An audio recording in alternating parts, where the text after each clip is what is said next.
আসসালামু আলাইকুম। আশা করছি সকলে ভালো আছেন। আজ আপনাদের সাথে শেয়ার করতে যাচ্ছি সহজ রেসিপিতে মজারেলা চিজ। আমি চিজটি বানানোর জন্য চুলায় একটি কড়াই বসিয়ে দিলাম। কড়াইতে আমি দিয়েছি 1 লিটার পরিমাণ দুধ।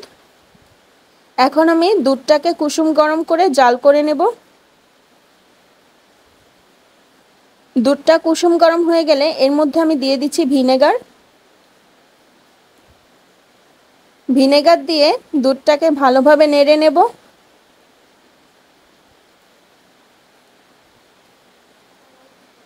এর ফলে দুধটা থেকে এক পর্যায়ে চিজগুলো উপরের দিকে উঠে আসবে।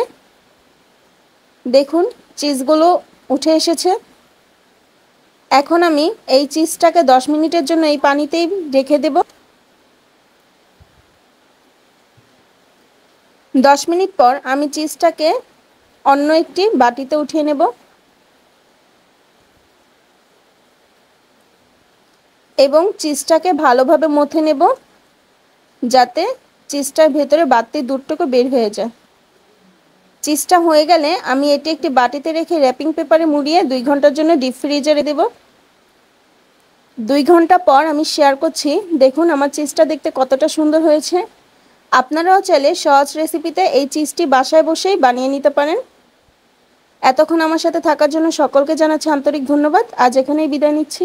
আল্লাহ হাফেজ।